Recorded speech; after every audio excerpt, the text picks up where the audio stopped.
Hello बच्चों, इस video में हम करने वाले हैं try these on page 204 of this chapter.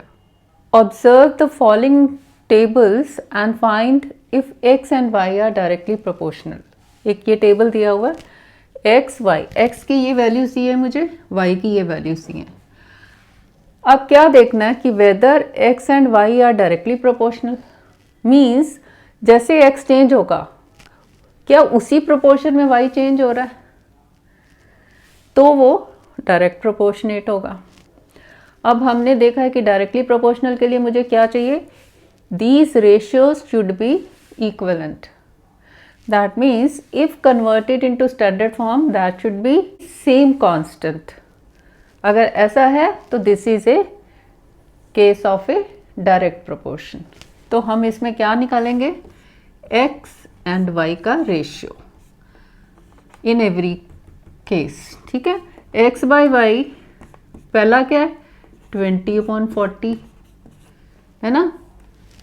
In second case it is 17/34, next 14/28, then 11/22, उसके बाद 8/16, देन इट इज 5/10, देन 2/4। अब देखना है कि ये इक्वलेंट है कि नहीं, इनको रिड्यूस्ड फॉर्म में ले आओ स्टैंडर्ड में। दिस इज 20 से डिवाइड करोगे तो 1/2 आ जाएगा। ठीक है, दिस इज 17 2 ज़ा 34, 1/2, 14/20, 14 2 ज़ा 1/2, 11/22, 1/2, 11 2 ज़ा 22, 8/16, 1/2, 8 2 ज़ा 16, 5/10 अगेन 1/2, 2/4 अगेन 1/2, 2 से डिवाइड कर दो, 5 2 ज़ा 10।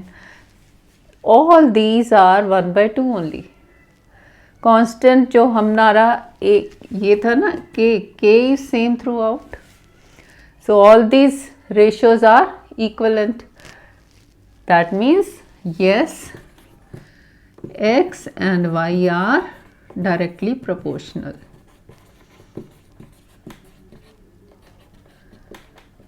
नेक्स्ट लेते हैं सेकंड। इसमें भी सेम x बाई वाई देखो क्या है, अगर सेम आ जाता है वो x बाई वाई की वैल्यू हर रेशियो में सेम आती है मीन्स कांस्टेंट सेम है, तो these are equivalent ratios. Equivalent है मीन्स डायरेक्टली प्रोपोर्शनल है।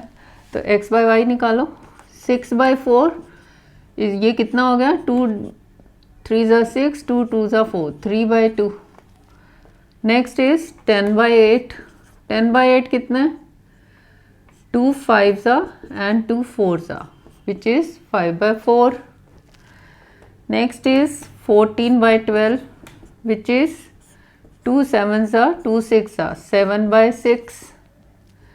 नेक्स्ट इज 18/16, 2 9 ज़ा 2 8 ज़ा, this is 9/8।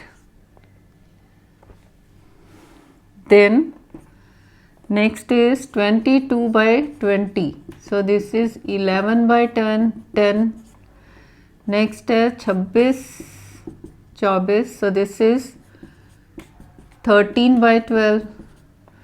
next is 30/28, so this is 15/14। here we see that all these ratios are different. This constant is not same, है ना। So these ratios are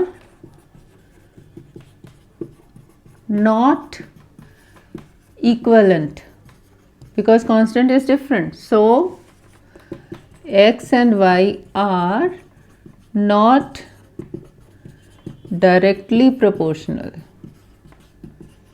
okay, third लेते हैं। Same table दे रखा है एक और। अब इसमें देखते हैं what is x by y. This is पहला 5/15, 5 1 ज़ा 5 3 ज़ा, दिस इज 1/3। साथ साथ ही सिंपल करते हैं, सिंपलेस्ट फॉर्म में लेते आओ। नेक्स्ट है 8/24, दिस इज 8 1 ज़ा 3, 1/3। Next is 12/36, this is also 1/3, 12 3 ज़ा 36। next is 15/60, this is 15 ones are 15 fours are 1/4. 1872, this is 1/4. What about 20/100? This is 1/5. 25s are 1/5. In this case, one ratio is 1/3, other one is 1/3, next is 1/3, and the other one is 1/4, then 1/4, 1/5. Means all these ratios are not same. Constant is not same here. That means these ratios are not equivalent.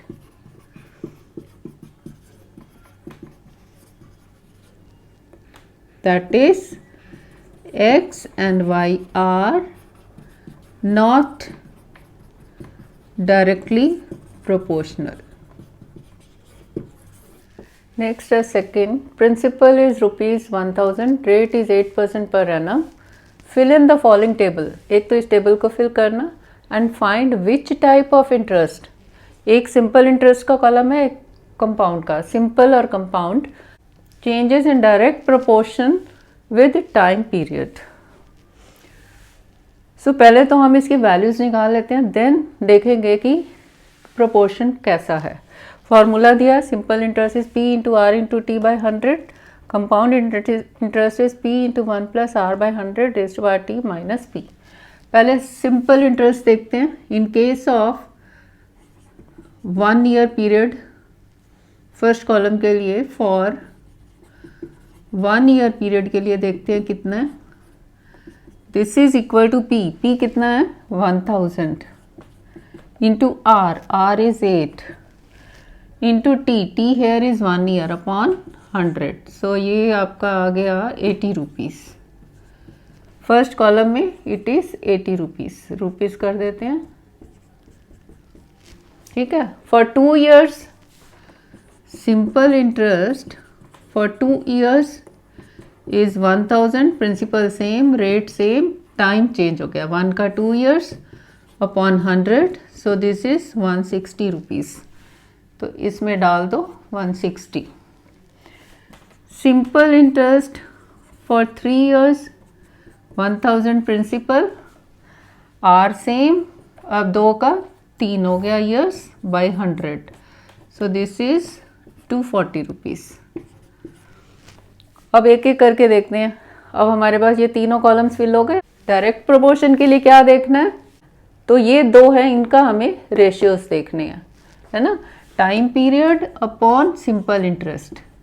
This ratio in first column is 1/80, है ना. और second में it is 2/160. Third में 3/240. अब इनको compare करना है, तो इसका स्टैंडर्ड फॉर्म ले आओ. ये स्टैंडर्ड में ही है. इसका 2 से डिवाइड होएगा तो इट इज़ 1/80. ये 3 से डिवाइड होएगा तो 1/80. तीनों same. Same means what? All these ratios are equivalent. What does this imply? That this simple interest is in direct proportion with time. With time period. 2 he factors हमने लिया ना, time period and simple interest. तो जैसे time बढ़ा 1 का 2 हुआ, simple interest भी बढ़ता गया, but ratio is same, that constant is same, है ना. दैट मीन्स तीनों जो रेशियोज हैं, these are equivalent ratios. Equivalent ratio means these are in direct proportion. अब हमने देखना है कंपाउंड इंटरेस्ट के लिए. अब ऐसे ही आप कंपाउंड इंटरेस्ट कैलकुलेट करो, इसमें डाल दो और रेशियो देखो. अगर तो रेशियो इक्वलेंट है तो डायरेक्टली प्रोपोर्शनल है, नहीं तो नहीं. एक एग्जांपल करते हैं. कंपाउंड इंटरेस्ट जो है फॉर 1 ईयर देखते हैं पहले. दिस इज P है 1000 इंटू 1 प्लस R है 8 बाय 100. टाइम पीरियड पहले में 1 year minus again 1000. So this is 1000, इसको 108 by 100 raised to power 1 minus 1000. So this is 1000 common ले लो, 108 by 100, जब 1000 कॉमन लिया तो यहाँ क्या बचा 1, ठीक है. सो this is 1000, 108 minus 1 into 100, 100 divided by 100. So this is 1000 by 100 into 100 by 8 minus 8, 100. So this is 80 rupees. First में it is 80 rupees only. Compound interest for 2 years देखते हैं. 1000 principal into 1 plus R8 by 100. Time period double हो गया, 2 years minus principal. So this is 1000, this is 108 by 100. Raised to power 2 means multiplied by itself 2 times minus 1000.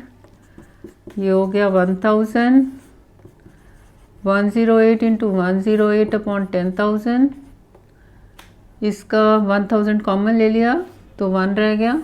So this is 108 into 108 क्या होगा 0 0 0. So this is 108 6 6 11 664. So this is 1000 11664 upon 10,000 minus 1. So this is equal to 1000, 11664 minus 10,000 आ जाएगा आपका 1664 upon 10,000. ठीक है, 3 0 यहाँ से cut गई. 1664 by 10, 166.40. Okay. Similarly for 3 years निकालोगे तो आ जाएगा 259 पॉइंट समथिंग. अब हम इसको देखते हैं whether this is in direct proportion. कौन कौन, time period and compound interest. Simple और compound changes in direct proportion with time period. तो टाइम पीरियड लेना है एक तो, और एक कंपाउंड इंटरेस्ट. अब इन दोनों को लेना है. पहले हमने सिंपल इंटरेस्ट किया था, दिस और दिस.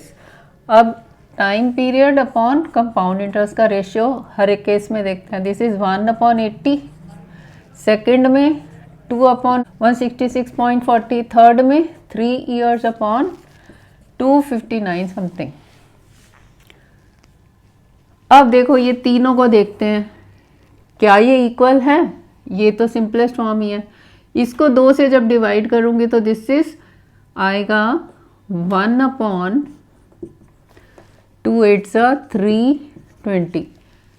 ऐसे it will come something 3 1 3 8 24 and 3 6. So all these three are different, है ना. These ratios are different, so that is these ratios are not equivalent. What does that means? That means not in direct proportion. Okay, that's all for this video. Please do like, share and subscribe. Thank you for watching.